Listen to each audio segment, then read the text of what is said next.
seguimento às nossas atividades da Academia de Pesquisa Clínica do CEPET.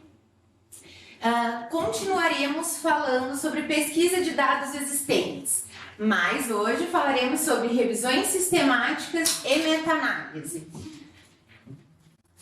Bom, no nosso ponto da situação, estamos na nossa aula 13, seguimos na nossa aula 14, na nossa aula 13, perdão, foi a aula passada, de dados secundários e estudos suplementares. Agora temos revisões sistemáticas. Dentre as 3 abordagens gerais que já comentamos na aula anterior de dados secundários, né? A terceira delas é as revisões sistemáticas, que combinam resultados de vários estudos anteriores sobre uma determinada questão de pesquisa e muitas vezes calculam uma estimativa sumária de efeito, chamado isso de meta-análise, que tem uma precisão maior do que as estimativas de estudos individualmente. Antes de seguirmos falando de revisão sistemática, eu só quero levantar a diferença para vocês entre revisão narrativa e revisão sistemática. Revisões narrativas, elas são, de maneira geral, abrangentes, muito importantes para consensos, para diretrizes clínicas, abordam vários temas, por exemplo, como essa publicada no New England em 2017, sobre infarto agudo do miocárdio, tipo Deus e sua obra, e neste caso não tem uma necessidade de uma metodologia sistematizada de busca. Aqui importa muito a expertise dos autores para que se trace as evidências naquele sentido. Diferentemente, no entanto, ela não é muito possível ser reproduzida e, obviamente, não contempla todas as evidências existentes sobre o tema. Já as revisões sistemáticas, que são o tema do nosso estudo de hoje, trago aqui um exemplo que eu trouxe também na aula passada, que era a associação da administração de corticosteroides e mortalidade em pacientes com Covid.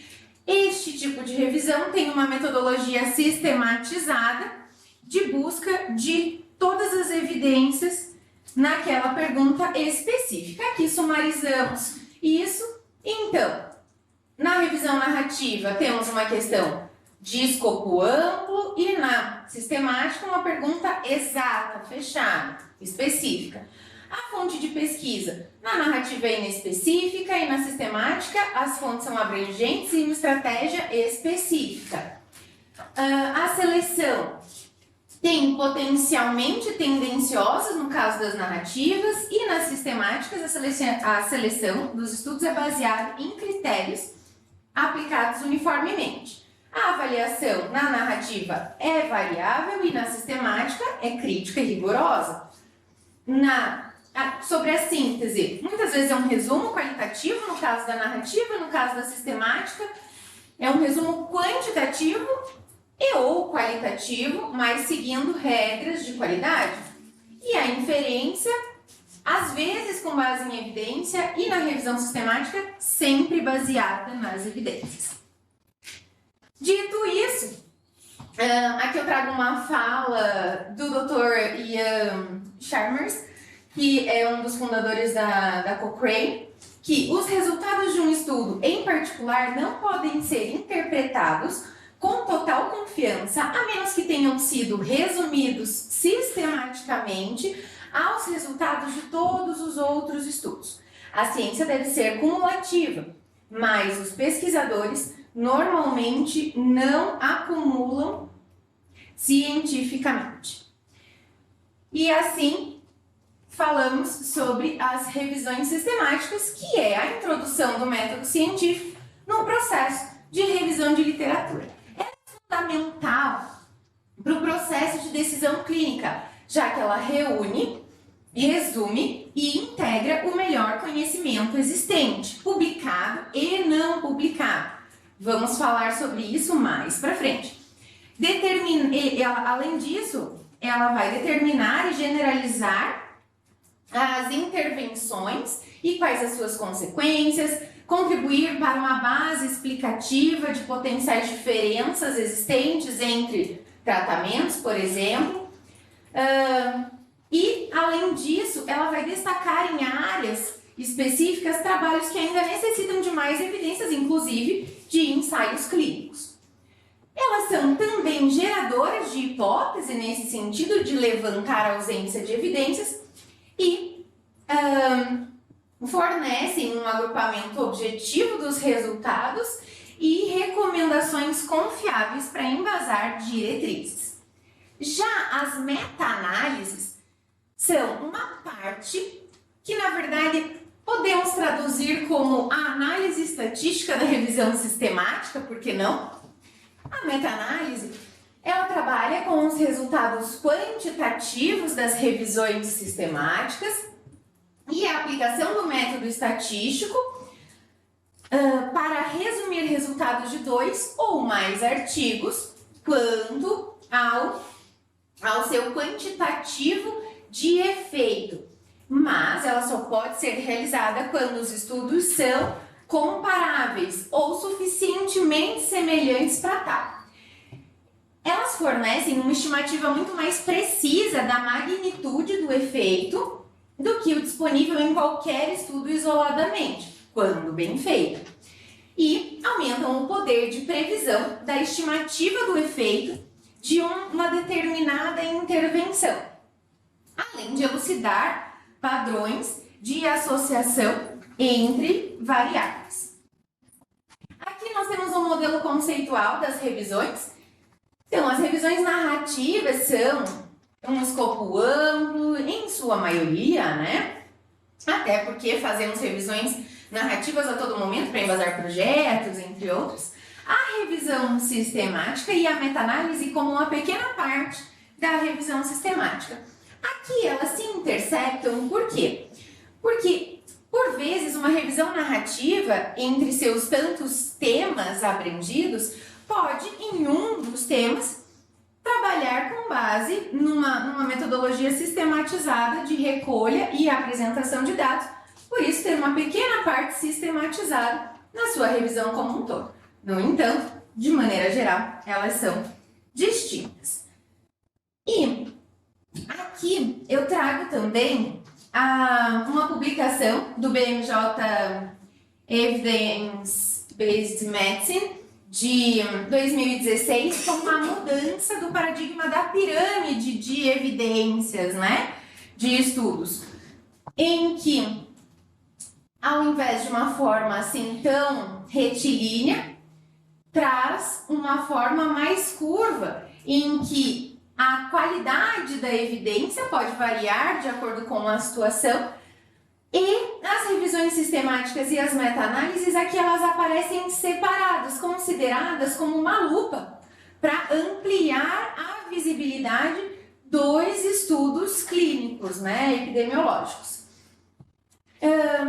Uma revisão sistemática e meta-análise, ela tem que ter uma questão claramente formulada, ela tem um método sistemático e específico para avaliação dos dados dos estudos incluídos, e ela deve sempre preconizar a redução de vieses e de erros, então, sistemáticos e de erros aleatórios, né, do efeito ao acaso, a originar resultados robustos.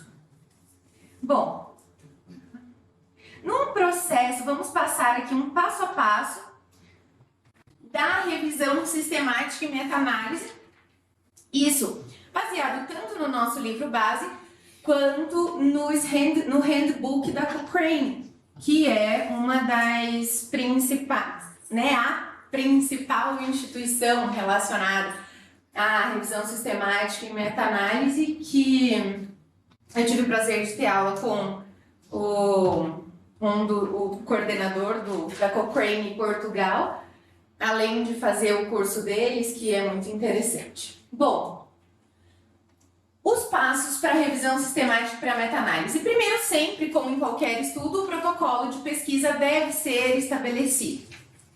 seguido pela execução da revisão sistemática e, por fim, se possível, a execução da meta-análise.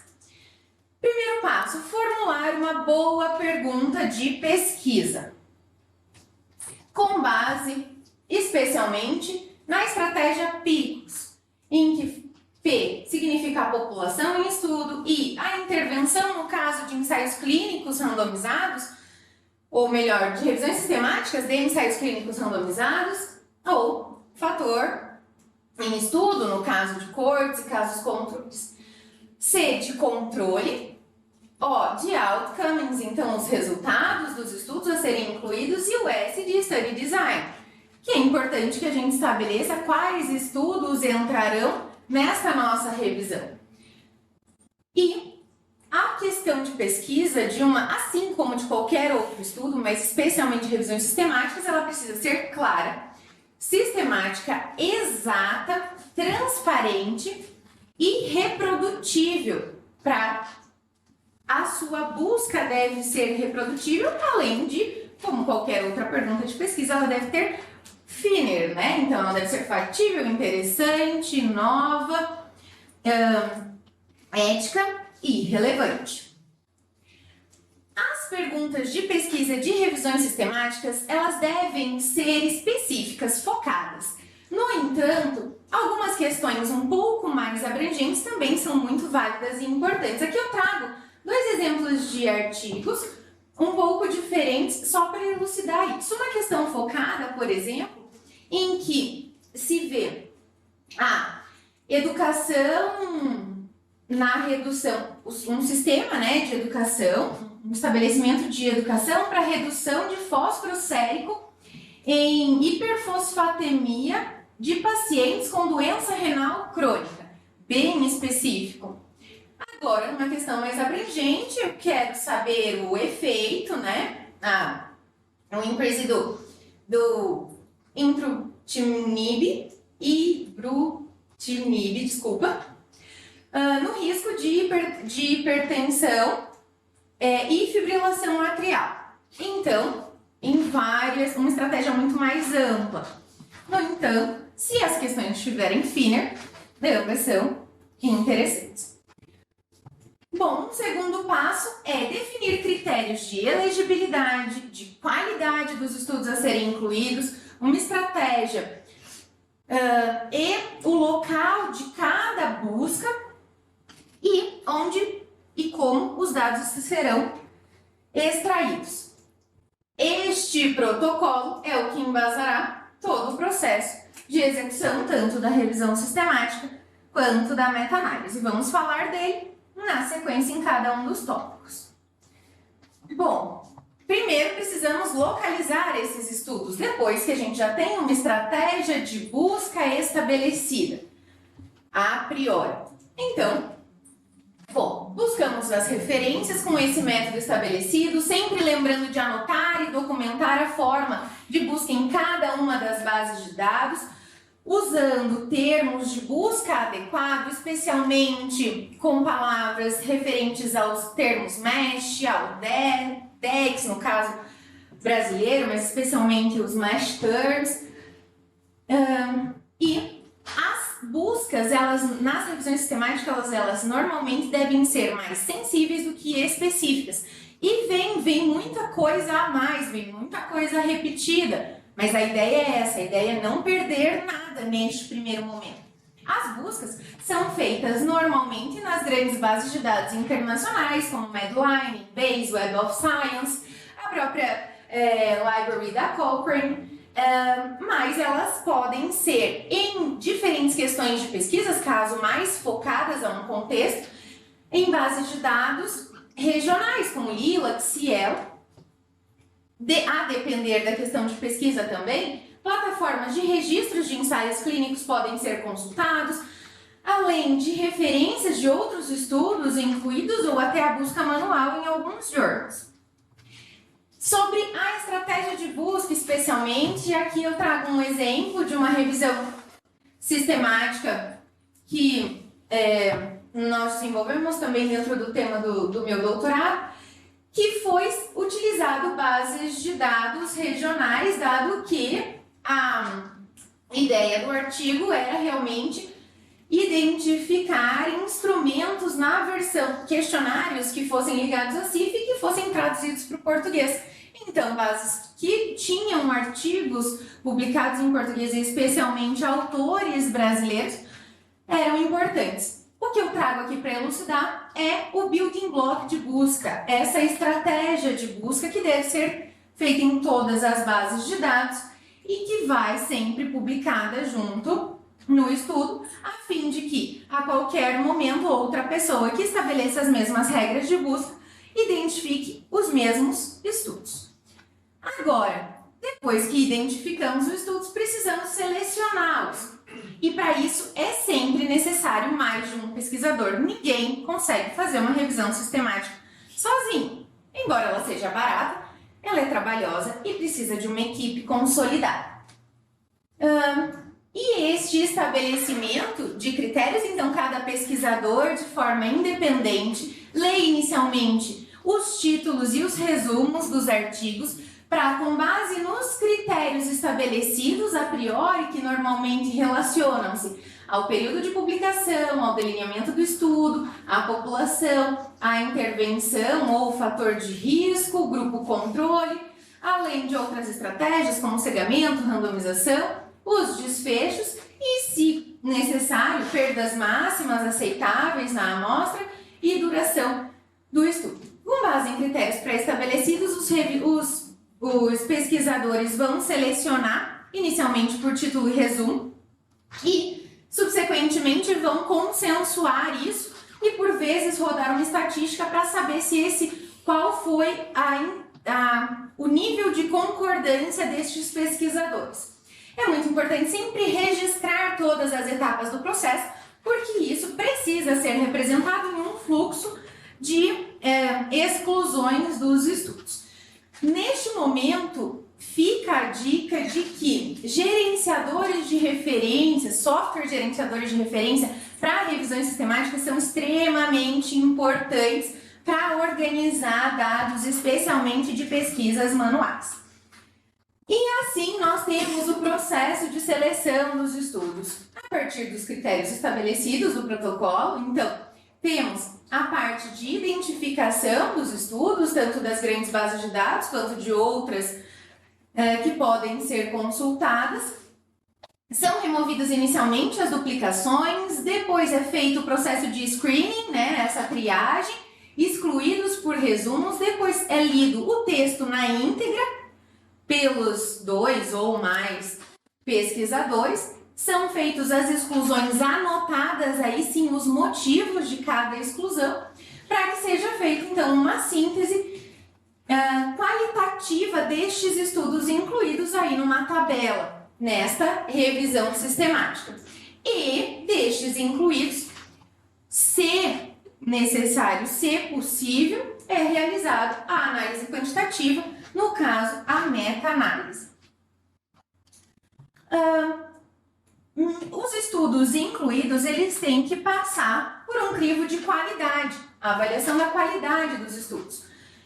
Também por mais de um pesquisador que vão avaliar de forma também independente o risco de viés de cada um dos estudos incluídos. Vieses esses que a gente já comentou, o Dr. Álvaro já comentou sobre o viés de seleção, Eliana sobre o viés de aferição, falei sobre a análise, E assim por diante.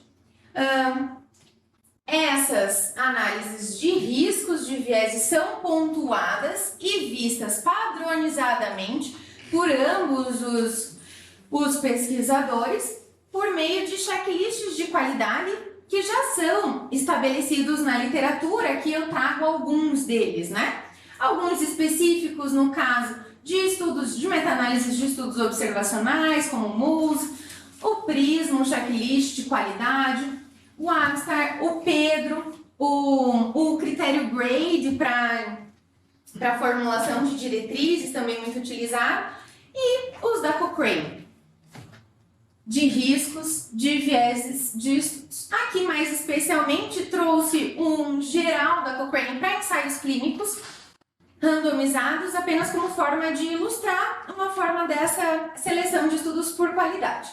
Neste sentido, o checklist apresenta critérios de qualidade quanto à randomização, se tem erro de seleção, se a seleção, se é feita uma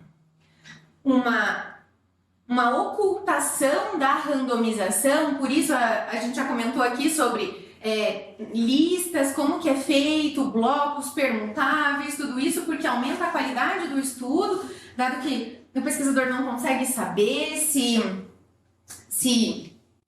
qual vai ser o grupo que o paciente vai ser incluído, sobre cegamento de participante, dos próprios profissionais, pesquisadores, do avaliador, se existem outcomes dados missing data, e como que é feito a seleção dos resultados que são apresentados, entre outros. E para isso, para cada uma dessas questões, são pontuados como positivos, negativos, não apresentados, e no fim sempre vai como suplemento, ou deve vir como suplemento, a avaliação de cada um dos artigos com cada um dos seus critérios. Bom, avaliados a qualidade do artigo, precisamos extrair os achados desses artigos de forma uniforme e sem viés. Para isso, também temos formulários estabelecidos a priori e, por muitas vezes, também realizados por 2 pesquisadores, para que depois esses resultados sejam agrupados. Bom, de maneira geral, o que é importante trazer nessa grande tabela da revisão sistemática? Informações importantes para responder a pergunta de pesquisa. Mas, de maneira geral, além deste resultado importante para a pergunta de pesquisa, os critérios de elegibilidade são importantes de serem extraídos, as características do delineamento do estudo, do número de participantes, das intervenções, o desfecho principal do estudo e o principal para a revisão sistemática, que não necessariamente é o principal do estudo, e os elementos que permitem a avaliação de qualidade deste estudo, que deve ficar disponível para que outros leitores consigam por si atribuir estas questões. Bom, aqui temos um exemplo só de uma revisão da Cochrane com uma síntese de tabela 1 de revisão, em que apresenta o desfecho, o número de participantes, o critério de evidência com a sua pontuação e peso aqui pelo grade, o risco, a medida de efeito, aqui risco relativo, convertido, a gente pode converter quando a gente tem medidas diferentes, vamos falar sobre isso, os intervalos, dentre outros. Bom, e assim sintetizamos as medidas. E agora sim, vamos, depois que fizemos essa síntese qualitativa, podemos partir, se tivermos prerrogativa para isso, para uma meta-análise, para essa análise quantitativa dos resultados, que nós chamamos, e em princípio vamos calcular a estimativa sumária do efeito e seu intervalo de confiança, de maneira geral. O que é essa estimativa sumária de efeito, pessoal? É o efeito médio ponderado pelos intervalos de confiança, mas mais especificamente pela variância de cada uma das medidas de efeito. Medidas de efeito essas: risco relativo, risco atribuível, odds ratio, entre outras. Esses achados, eles são sumarizados em tabelas ou em gráficos, ou até mesmo em tabelas com gráficos. E o gráfico mais comum para isso é o forest plot, que é o típico gráfico de uma revisão sistemática com meta-análise. Parece complicado falar em tamanho de efeito médio padronizado, mas na verdade isso sai muito, como a gente fala aqui, o tamanho do efeito médio, ele é ponderado pelo inverso da variância do desfecho. O que é a variância? ou melhor, a variância é o desvio padrão ao quadrado, ou seja, o desvio padrão que a gente conhece é a raiz quadrada da variância. Então, se eu tenho o desvio padrão, eu consigo calcular a variância desse estudo e consigo estabelecer o efeito médio, tá? Vamos falar um pouquinho mais sobre o Forest Plot, que é o principal gráfico apresentado em todas as revisões sistemáticas e meta-análise. O Forest Plot ele tem algumas características importantes. A sua linha central, ela é o tamanho do efeito. Considerando risco relativo, ou até mesmo odds ratio, ele é 1. E ele vai, quando ele segue para a esquerda, ele é, quando comparado aos ensaios clínicos, por exemplo, ele é a favor da terapia em questão. E quando ele vai para a direita, ele é a favor do controle ou do placebo, entre outros. Informações importantes para um Forest Plot são as que remetem ao peso de cada estudo na construção da sumarização da informação, chamado de diamante. O diamante é essa tradução desse agregado da meta-análise.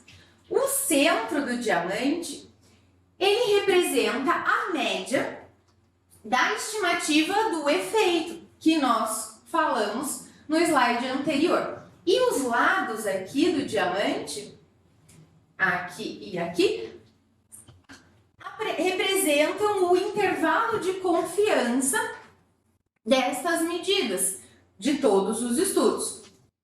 Bom, quanto mais estreito esse diamante, mais robusto o estudo, porque menor são os intervalos de confiança de todos os estudos. E o que leva a um estudo ter mais peso, cada um dos estudos, né? Um estudo ter mais peso do que o outro nesta análise? É o inverso da variância, que é o efeito de cada estudo. O peso do estudo é esse inverso da variância. E ele é dado numa relação de tamanho de amostra e número de eventos. Quanto maior o tamanho da amostra, menor é a minha variância. E também menor será normalmente o meu intervalo de confiança. Também, não exatamente relacionado na mesma proporção, mas sim, menor será o intervalo de confiança. E o número de eventos também é extremamente importante, porque se eu tenho uma população muito grande com pouco número de eventos, essa variância vai ser grande, dado que ela vai estar dispersa naquela população muito grande. Então, quanto maior o peso, mais ele vai influenciar no diamante, e o peso é dado pelo tamanho da caixinha de cada estudo. Então, seguindo aqui, temos então o estudo que estamos acompanhando desde o início, né? Esse de corticosteroides versus placebo no tratamento de morte prematura neonatal. E aqui vemos o diamante desses estudos. Todos.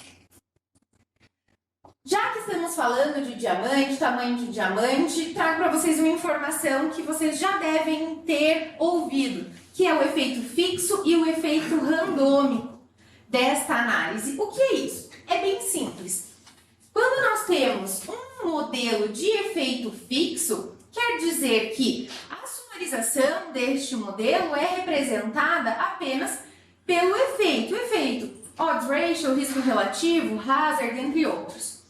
E um efeito randômico ou efeito aleatório, além da medida de efeito, ele considera também a variabilidade dos resultados de cada estudo individualmente. Logo, ele é mais conservador, e lembra que falamos que as laterais do diamante representam essa variabilidade quando nós temos o efeito randômico do modelo randômico apresentado, o diamante normalmente é mais alargado e ele vai se alargar quanto mais se alargam os intervalos de confiança dos estudos.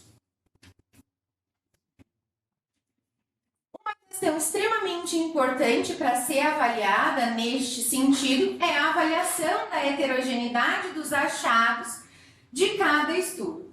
O que é isso? De uma forma bem simples, não podemos meta-analisar, ou seja, juntar evidências de estudos diferentes, com resultados diferentes, com estratégias diferentes, metodologias extremamente diferentes. Por isso, é importante avaliar, com teste estatístico mesmo de hipótese, a homogeneidade de cada um dos estudos, para ver se eles têm, se eles são homogêneos entre si e podem, então, ser incluídos nessa meta-análise. Mas, além da análise estatística, o julgamento clínico neste processo é extremamente importante, assim como dizemos sobre tamanho de efeito, variação, entre outros. Ainda precisamos avaliar o potencial, os potenciais vieses de publicação.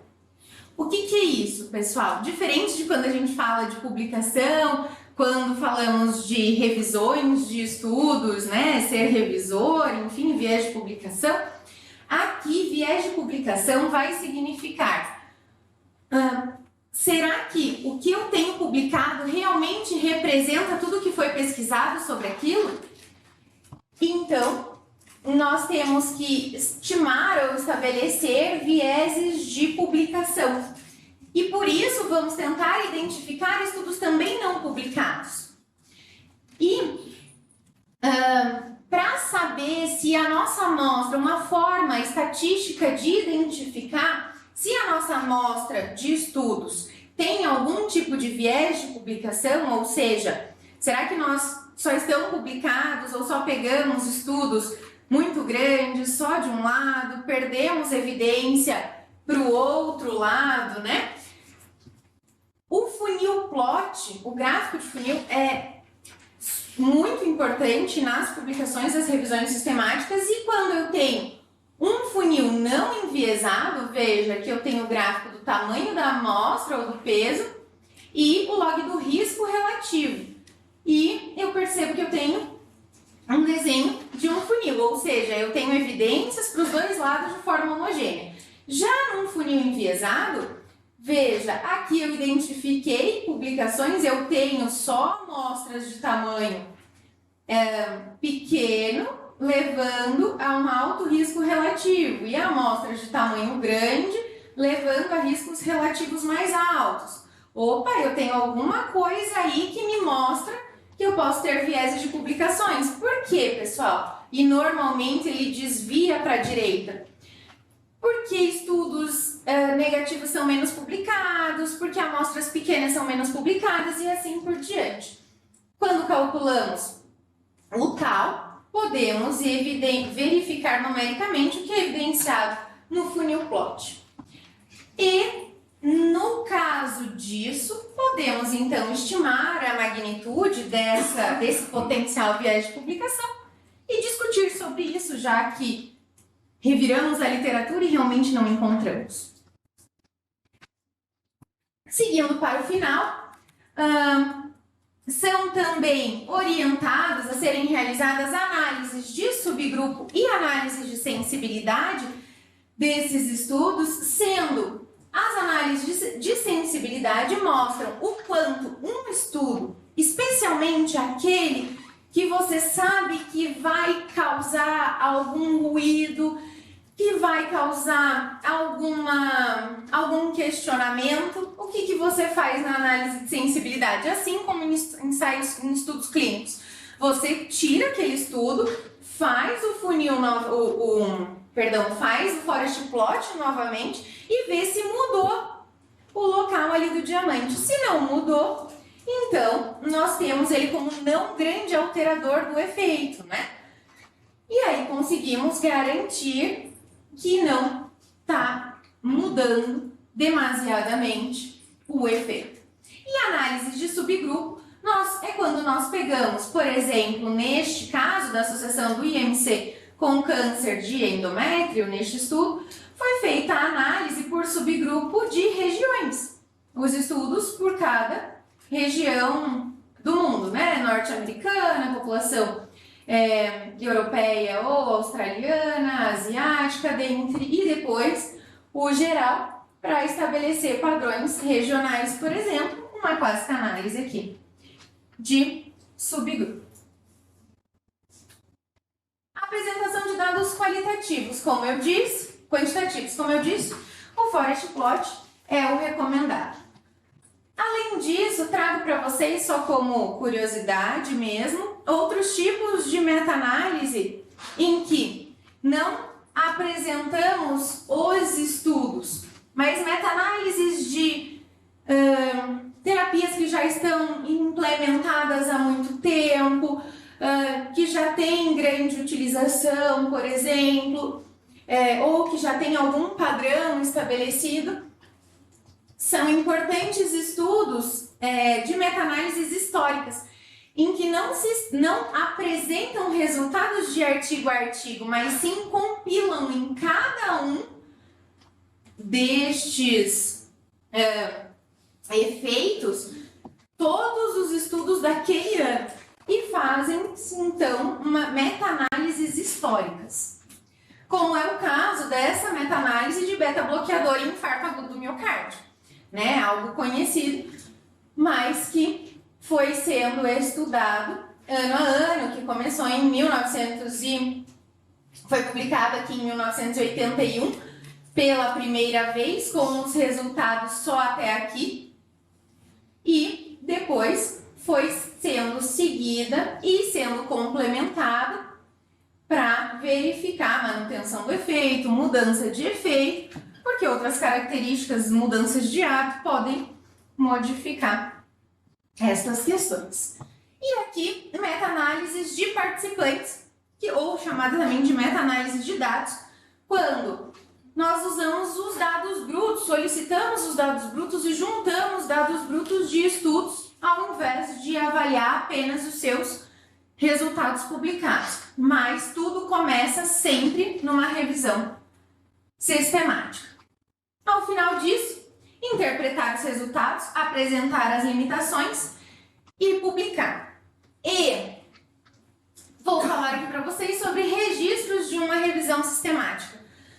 Há indicações de registro tanto do título, registro de publicação do protocolo, assim como fazemos com os trials, a publicação das revisões e a realização das atualizações periódicas, publicações de atualizações periódicas da revisão, porque você é eternamente responsável pelo que produz. E, neste sentido, nós temos alguns lugares para registro prospectivo dessas revisões sistemáticas. Mais conhecido delas, a Cochrane, o Próspero, também uma base de dados do Reino Unido, para registro desde o título até a proposta e realmente a publicação lá ou em outras bases.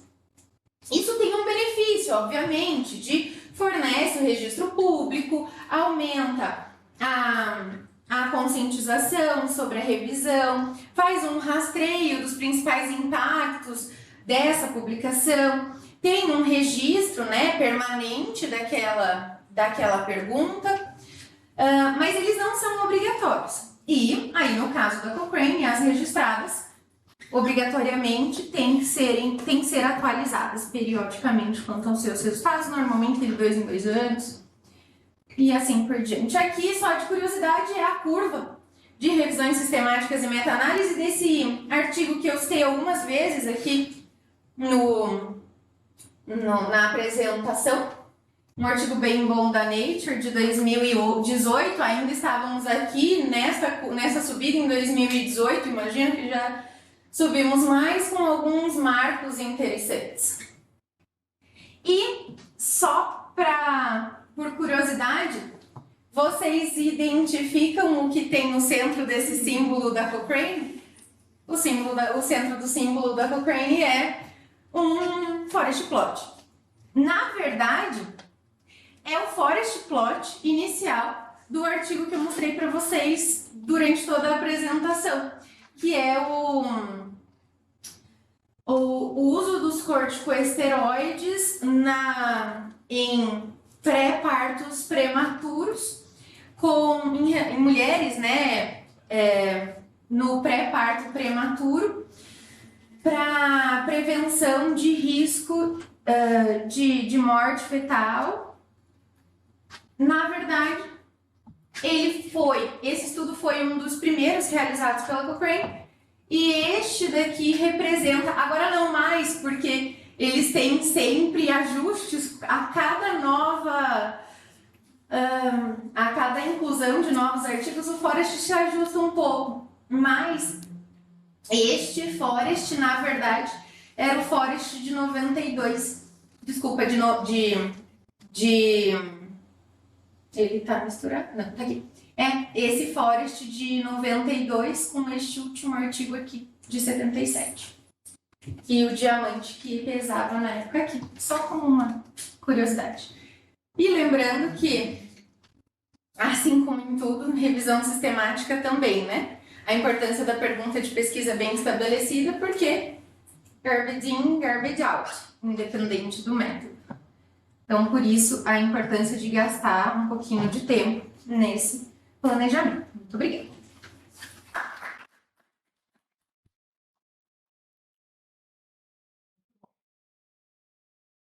Perguntas? Comentários?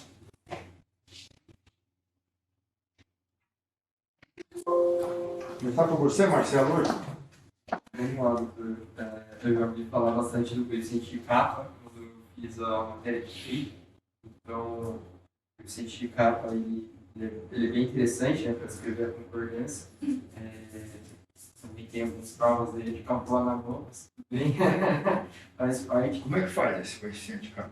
O coeficiente de capa, desculpa. Pode falar.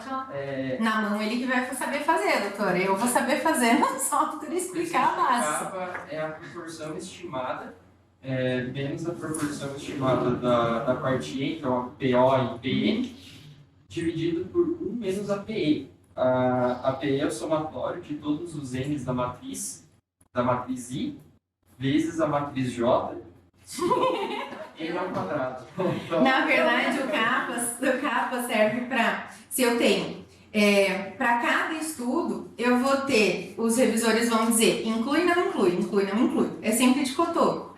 Inclui, não inclui. E aí, eu vou ver quantas avaliações foram feitas e é como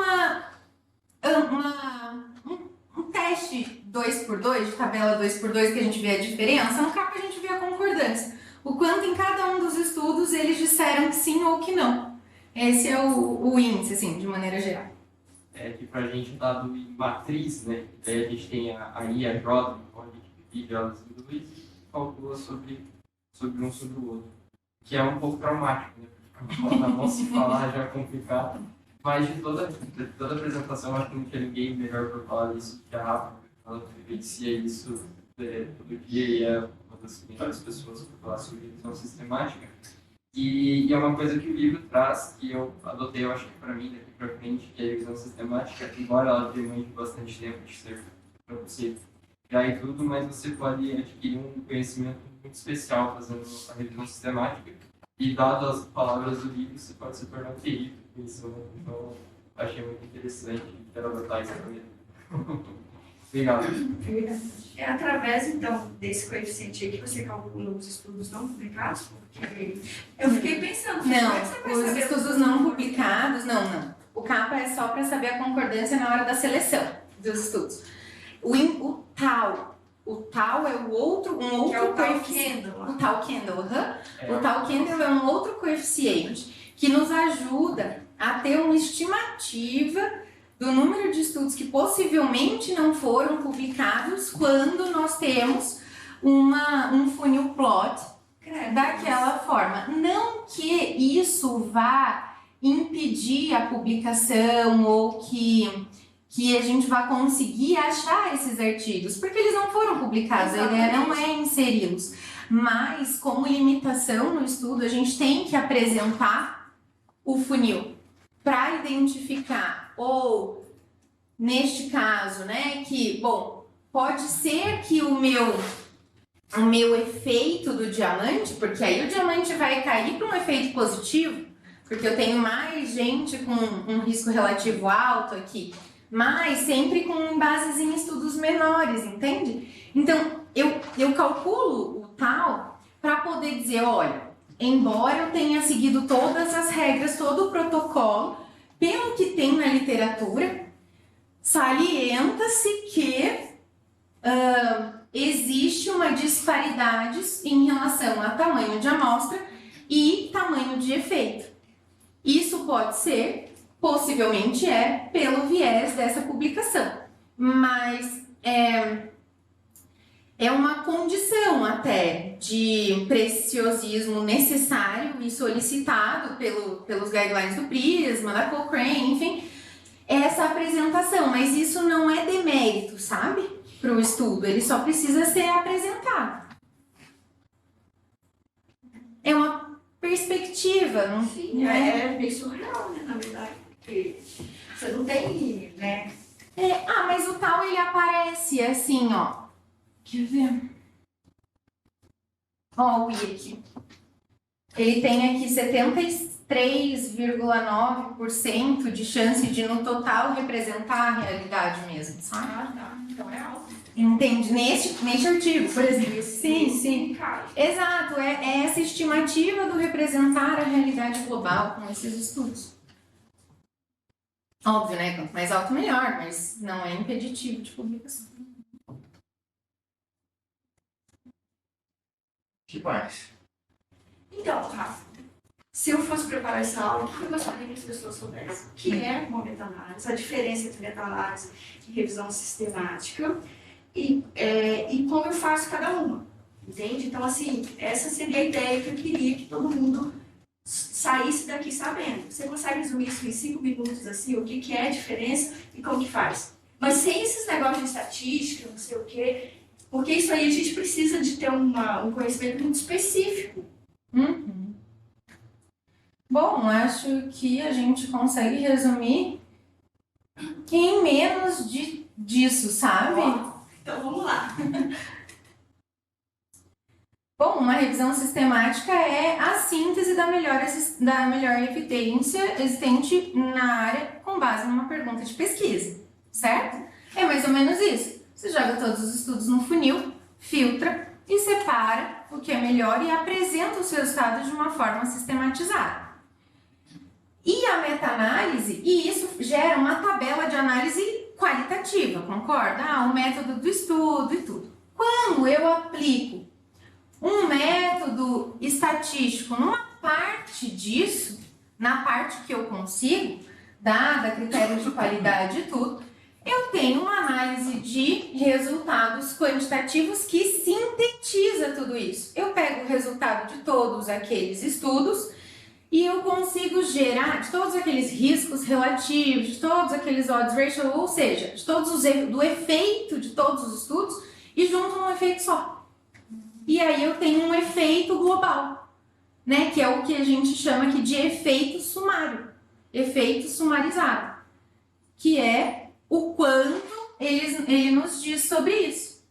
Parece muito difícil interpretar esse diamante, mas ele simplesmente, e toda a vida a gente vai ver isso, mas ele simplesmente representa aqui que no meio de tudo isso ele é 0,69 a favor do uso do corticoide, ou seja, juntando um pouco que vai para lá, um pouco que vem para cá, subindo e descendo, isso é o resultado sumário de todos esses estudos.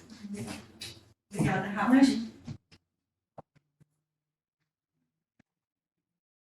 Bem, então, deixa eu ver aquela lista dos 16 itens. Fantástico. 14. O nosso livro de base, ele traz 10 itens um pouquinho diferentes, assim, que daí eu acabei adaptando junto com as coisas da Cochrane. Enfim, acho que você fez 2 aulas, uma tentativa da gente fazer trabalho com dados que já estão disponíveis. Exato. Então, primeira aula da aula passada, nós vamos fazer análise secundária dos dados que já estão coletados individualmente nos nossos doentes, no nosso banco de dados. E vamos fazer um estudo, uma corte, vamos fazer um caso de controle, fazer uma descrição do grupo de doentes, em cima dos dados que estão no nosso banco de dados. O segundo hoje é bastante diferente, embora sejam dados que estão publicados, eles não estão num banco de dados, eles estão na literatura. Então, dá para poder fazer isso em casa também. Dá para poder fazer em casa a análise da aula passada, desde que a gente tenha um banco de dados. Os dados já foram coletados previamente. Mas aqui a gente não tem as questões éticas, as questões de proteção de dados, nada disso, está tudo aberto. Mas a epidemiologia clínica segue do mesmo jeito. Exatamente igual. A gente, ao invés de aplicar a nossa questão da pesquisa para doentes individualmente, nós vamos aplicar para um grupo de estudos que já estão publicados na literatura. Então, eu quero saber se o corticoide funciona para a SARA. Eu posso fazer uma intervenção aqui no CEPET. A partir de um determinado momento, todos os doentes que tiverem SARA, eu vou com critério de inclusão e de exclusão, da corticoide, dá para ser eu vou fazer o ensaio.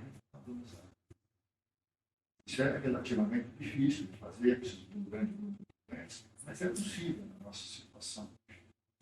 Eu posso fazer uma análise do nosso banco de dados. Pego retrospectivamente, historicamente, os doentes que tiveram SARA, que usam corticoide, e não usam corticoide. E, eventualmente, fazer equilíbrios, né? Ou seja, arrumar pares de quem usou corticoide, quem não usou corticoide, fazer uma análise estatística relativamente acurada, tentando responder essa. Ou não, eu posso ir para casa e dizer assim, puxa vida, quantos os estudos utilizaram a estratégia de corticoide na SARA foram publicados até agora. Eu preciso criar critério de elegibilidade e qualidade dos estudos. Eu quero só ensaio clínico randomizado, tenha identificado pacientes com SARA e iniciado o corticoide até o 5º dia de internamento. Eu vou localizar esses estudos no guideline, somente. Seleciono esses estudos, avalio cada um desses estudos, a qualidade desses estudos. Se eles são mesmo randomizados, se a randomização foi bem feita, assim, o estudo é multicêntrico, não é multicêntrico. O que mais que caracteriza a qualidade do ensaio clínico randomizado?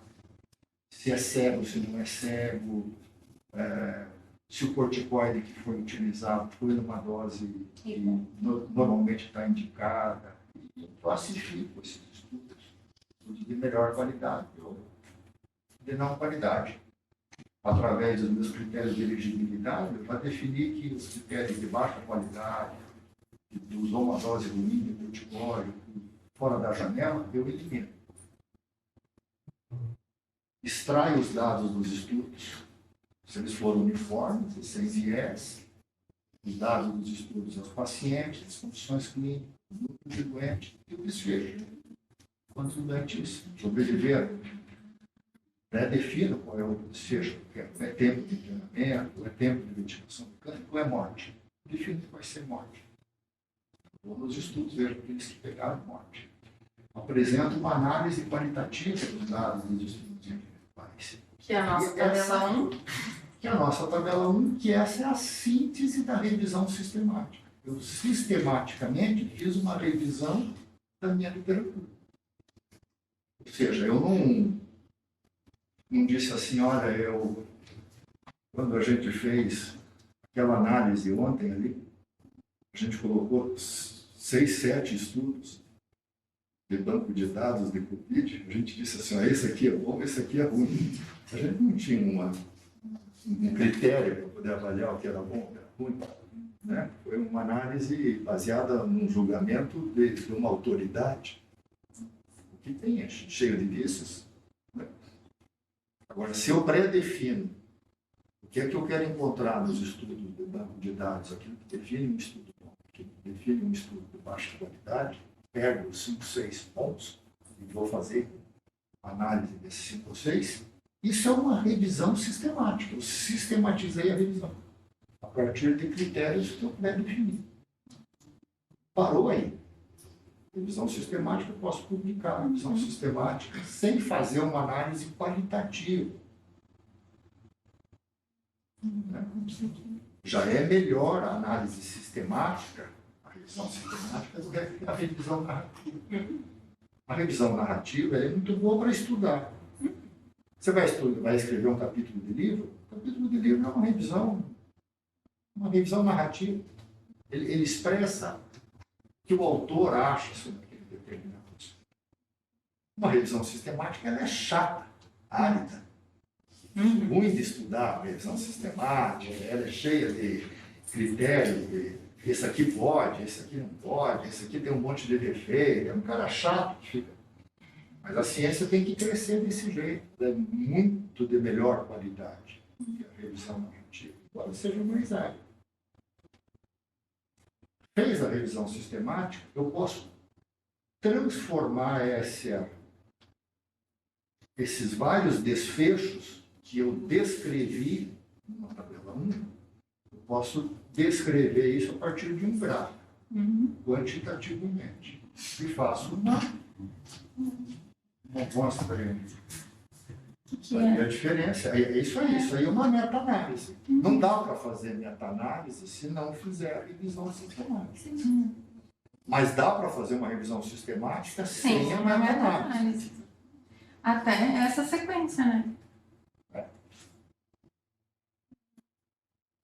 Fez a meta-análise, ela expressa de uma forma visual, bonita, né? Uma forma super agradável, inteligente, de você poder expressar um determinado efeito, desfecho, que pode ser de uma cor, que pode ser de um teste diagnóstico, né? Mas habitualmente é de uma intervenção, é de um estudo experimental. Agora, a Cochrane, quando ela foi criada, na década de 80, ela é um must, assim, que você, naquela pirâmide, né, das coisas,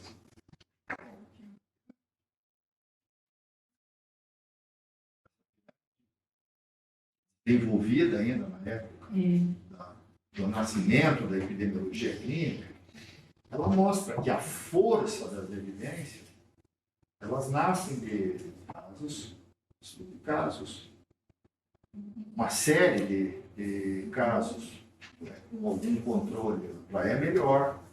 Um estudo de corte, um ensaio randomizado, vai melhorando a quantidade de evidência. Né? Ou seja, eu dizer que os meus doentes que eu trato cloroquina, eles melhoram. É uma descrição de casos. Eu pego um monte de doentes, alguns que usaram cloroquina, alguns que não usaram cloroquina, já é um estudo de caso controle. Agora, quando eu começo a fazer ensaio clínico randomizado, tem uma qualidade da evidência que é melhor.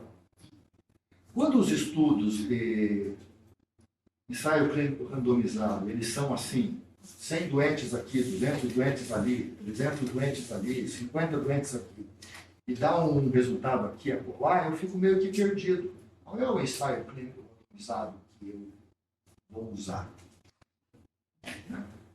Talvez valha a pena você fazer uma revisão sistemática desses 5, 8, 10 ensaios que utilizaram cloroquina no COVID e sintetiza e faz uma meta-análise. Para poder resumir, na média, o que está acontecendo com aqueles 8, 10 trabalhos. Então, a revisão sistemática é mais valiosa no sentido de desenvolver uma conclusão sobre uma determinada intervenção do que estudos individuais. Mas, põe aquele gráficozinho da meta-análise. A meta-análise ela é muito, ela é linda, maravilhosa, mas ela é altamente imperfeita. Exatamente. Por isso que a pirâmide foi cortada, porque ela passou a ser considerada como uma lupa para a evidência, porque, né, ela não, a gente não pode dizer que a qualidade e a quantidade de controle de viés dela é igual a de um ensaio clínico, não é? Você tem o resultado disso. O resultado disso é de que essa intervenção corticoide para evitar a morte neonatal em crianças prematuras, ela dá 0,69, né, de risco relativo. Isso. Ou seja, quem toma corticoide tem 0,69 de risco de morrer comparado com quem não toma corticoide. Grosseiramente, uma diminuição de 31% do risco de morrer se aumenta o corticoide nas últimas 48 horas.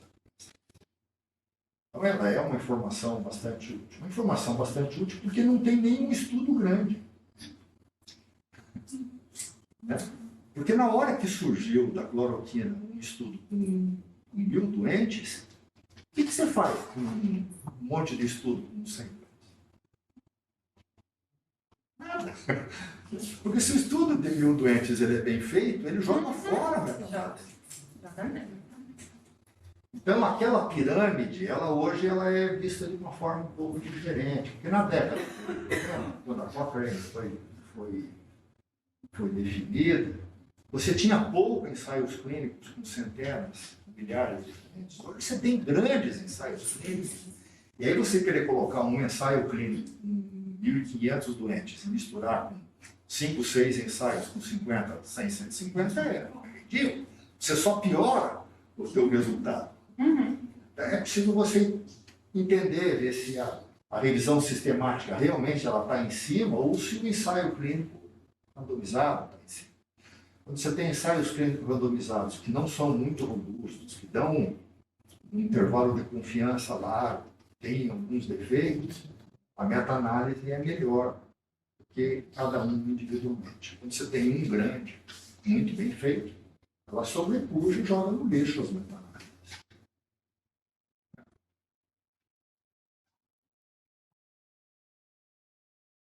Entender isso, né? Fácil.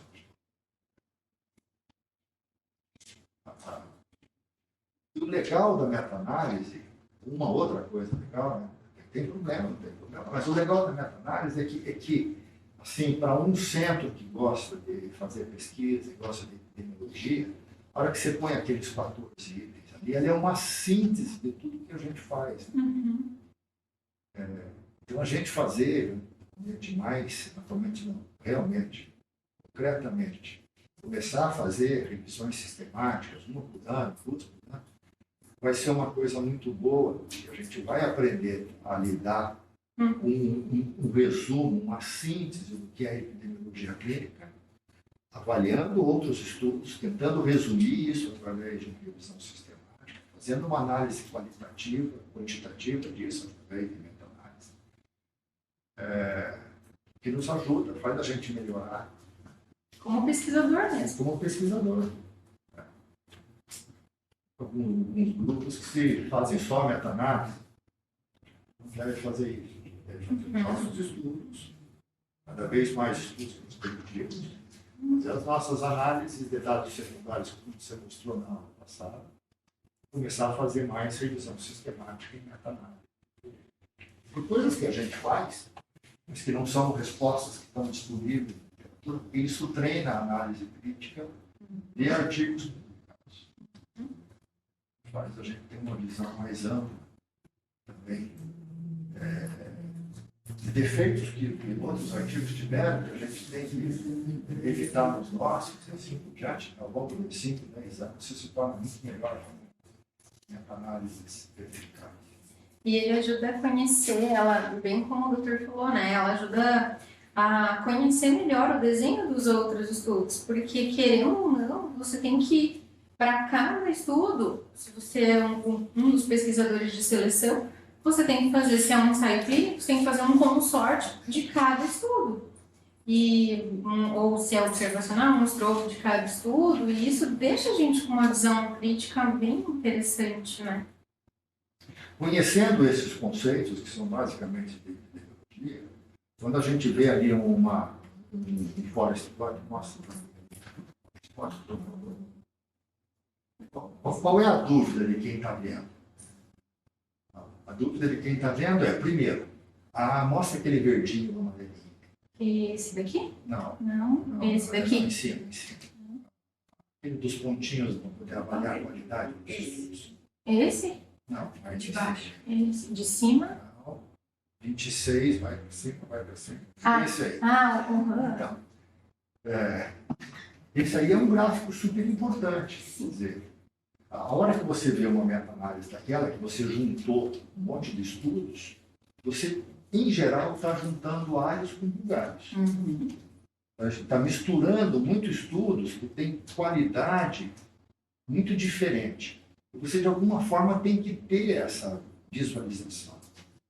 Mais ou menos, desculpa a comparação, mas nós, como a gente colocar todo o nosso estudo na mesa, onde a gente vê todas as nossas tabelas, o que a gente vai fazer, isso aqui é como se você visse todos os estudos, e aí você analisa ali, ó. Epidemiologia clínica na veia. O processo de randomização, desvio das intervenções da maneira como foi intencionadas, missing dados, medida do efeito, a seleção dos resultados descritos, etc. Então, e você classifica como bom, intermediário ou ruim. Então, você tem uma ideia, por exemplo, o estudo do Gura ali, ele foi classificado como... Ele tem um processo de randomização que é falho. E foi classificado como um processo de seleção, de randomização que, com esse vermelhinho, me dá a impressão que é um estudo que tem que jogar fora. Mas aí você vai ver na meta-análise, ele foi incluído. Então, na verdade, você está incluindo na tua análise sistemática, na revisão sistemática e na tua meta-análise, estudos que são muito diferentes. Né? Eu olho para isso aí e digo assim, pergunto. É uma pergunta que não tem muita resposta. Preciso entender a fisiologia, a clínica, daquilo que você está analisando, porque epidemiologia clínica não é matemática, nem é a estatística, ela é uma análise crítica, racional. Agora, pergunto para vocês, vale a pena você fazer uma meta-análise desses 6 estudos, ou você usa o estudo do Picard sozinho? É o único estudo que não tem defeito. Vale mais a pena pegar só o resultado desse? Ou vale a pena pegar o resultado da meta-análise? Ou qual desses defeitos para aquela pergunta de pesquisa você consegue aceitar? Né? Porque às vezes a randomização não dá para aceitar. O estudo do Spock, ele tem 2 verdes, mas tem 3 amarelos. Será que aqueles defeitos são pequenos e não interferem no resultado? Se você achar que não, utilize a meta-análise. Se você achar que eles são graves o suficiente para utilizar, utiliza só o estudo do Picard. Não há resposta fácil. Conhecendo a epidemiologia clínica, a gente chega lá com mais facilidade. Aí, isso aqui é só uma coisa. Eu fiz uma análise, tem que fazer uma análise epidemiológica dos estudos. Mas tem que fazer uma análise estatística. Quando eu vou lá na meta-análise, eu tenho que ter uma ideia. Esses estudos são homogêneos? Obviamente que eles não são, né? Visualmente, vejam a grande diferença que existe entre eles, meu Deus do céu. Os intervalos de confiança são largos.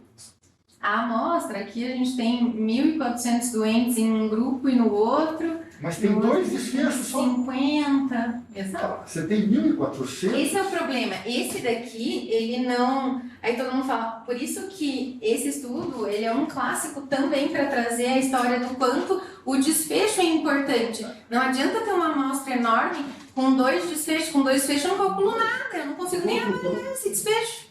Deu um intervalo de confiança de 0,24 a 102. Então, o que eu faço com isso? Nada, eu jogo no lixo. Eu jogo no lixo 2.000 pacientes.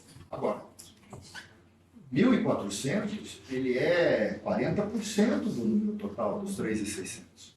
Como é que o cara coloca numa meta-análise um estudo no qual 40% da sua meta-análise, do seu resumo, é de um estudo que tem um intervalo de confiança de 0,24 a 102? E aí que entra a estatística. Se não fosse a estatística, ele teria um peso muito maior do que ele tem. Aqui o peso dele é pequeno nesse sentido. Não que isso seja bom, mas... Qual é o estudo que parece ser mais robusto? Esse daqui. Esse daí, né? Por isso que ele tem o... E ele tá na linha do diamante, praticamente. Ele é o que mais pesa, o quadrado dele é o maior, porque ele é o que tem a menor variância. Menor desvio padrão. Mas ele usou 550 doentes, e não teve diferença importante. Pois é. E aí? É bom ou não é usar o diamante foi desviado a favor do tratamento por uma série de pequenos outros estudos que têm um intervalo de confiança muito largo. Até que ponto não estamos misturando vários? Exatamente. Com certeza estamos. E aí você é um obstetra. Você dá corticoide ou não dá corticoide para mim? Ele está com trabalho de parto com uma criança. Se você põe isso numa balança, né? Eu acho que, no geral, não causa efeito deletério. Eu acho que, no geral, tem uma grande probabilidade de fazer um efeito. Qual é a complicação de fazer corticoide intramuscular? 48, 24 horas antes do trabalho de parto. Zero. Qual é o custo disso? Custa R$4, R$5. É por isso que o estudo mais recente... E é por isso que esse estudo mais recente, que é o de 2016, tem esse valor, porque tipo, a partir das anteriores já ninguém mais... O que aconteceu ali? Por que em 1.400 doentes é tão bonito essa meta-análise? O que aconteceu aqui que só teve 2 desfechos? E aqui 0 desfecho. 1.400. E aqui, esse estudo grande, 500. Teve 61 desfechos, ou seja, 12% de desfecho em quem teve a intervenção. E aqui, menos de 1%. Qual é a diferença? É porque aqui, provavelmente, eram mães que estavam tendo trabalho de parto de criança que não ia morrer. Baixo risco. E aqui muito risco.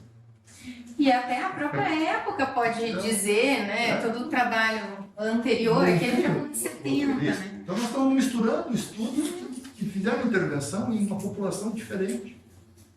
Exatamente. Você publica uma meta-análise e as pessoas comem a meta-análise como se fosse verdade. E às vezes sem olhar a tabela 1, que é tão importante, para ver essas diferenças. E mais aquela tabelinha com as qualidades. Com as qualidades dos estudos. E normalmente a tabela 1 agora, nessa última regra, ela é obrigatória vir os critérios de qualidade. E isso é bem importante, que é o que a gente viu esses dias recentemente com o Michael, num estudo que meta-analisaram agregados com individuais, inclusive.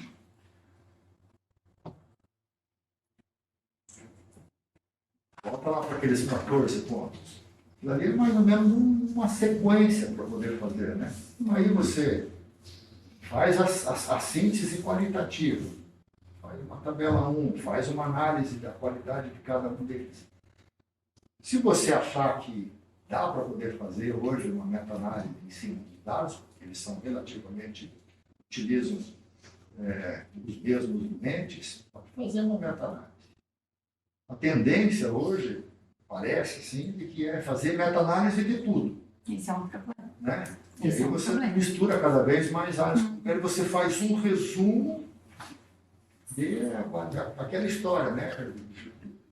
3 de nós aqui comem um hambúrguer e aí o resultado final é cada um de nós comeu metade. Então, avaliar a heterogeneidade. Então, a estatística vai poder te ajudar se os estudos são muito heterogêneos ou não, se eles são homogêneos. Quanto mais homogêneos, mais você está juntando coisas que são do mesmo grupo de doentes. E a tua intervenção daí está fazendo, está mostrando um resultado que funciona para aquela população que foi estudada.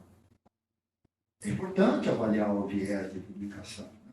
Se você tiver uma quantidade de estudos, pequeno número de doentes, intervalos de confiança relativamente amplos, Deixa eu colocar um um risco relativo relativamente baixo e alto, e à medida que você vai aumentando o tamanho da amostra, o risco relativo vai diminuindo, ele é uma sugestão de que você tenha artigos que estão publicados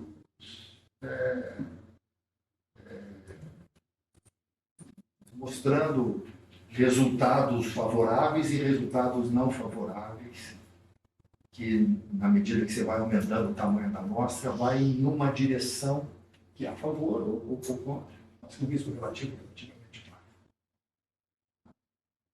É mais ou menos como se eu colocar aqui uma pirâmide.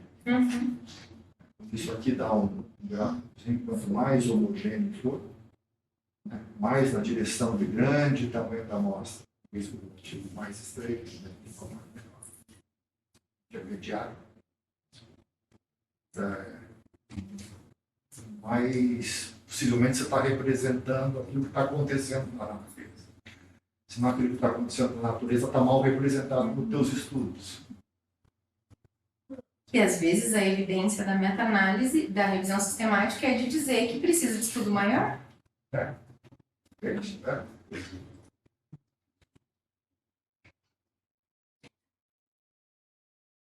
Então, utilizem a estatística, mas utilizem a estatística lá no final, quando todo o restante da revisão sistemática já foi bem feita, toda a rotina da aplicação da metodologia científica, de seleção, de aferição, da escolha dos desfechos, foram bem feitas, que os estudos mostram que eles são congruentes, que eles são bem feitos, que eles são homogêneos. E a gente vai cada vez mais mostrando que aquela análise ela está realmente representando uma síntese, nos ajudando a desenvolver uma síntese, porque fazer um ensaio clínico randomizado com um grande número de doentes é caro, difícil. Então, eu utilizo vários pequenos estudos, com um pequeno número de doentes, e faço uma síntese como se fosse misturando 10 estudos com 100 pacientes, eu faço um estudo com 1000 doentes. Se esses 10 estudos forem homogêneos, estou no caminho certo. Se não, eu estou representando a verdade.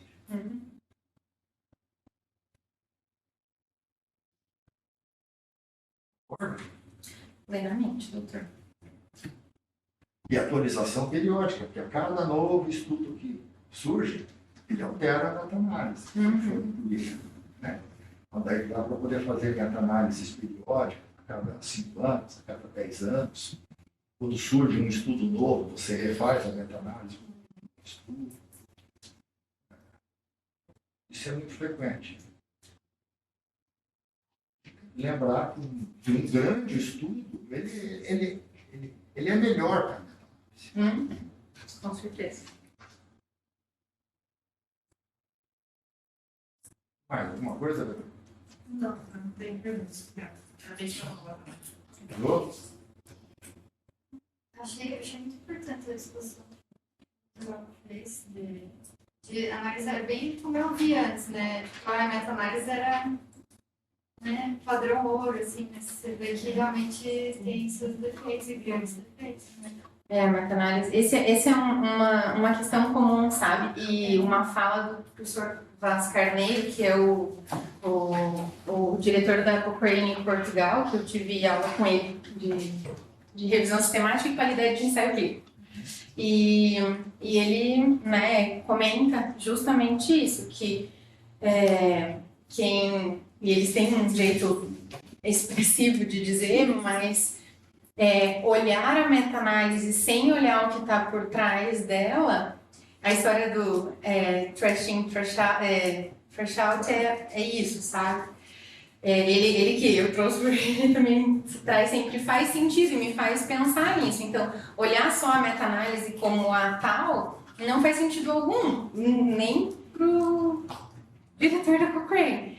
Mais vale uma revisão bem feita, que sintetiza a evidência para o leitor ver o que ele acha melhor e buscar nas referências daquela revisão o que é efetivamente mais perto do contexto de quem está lendo, do que olhar só a meta-análise e achar que aquilo é real. Então, o grande problema está nela aqui. Exato. Se você utiliza lixos e põe lixo dentro da tua meta-análise, a tua meta-análise será um lixo como resultado. Porque não Lixo adianta. dentro, lixo para fora. A estatística roda tudo, o software roda o que entrar. O problema é o que vai entrar, sabe?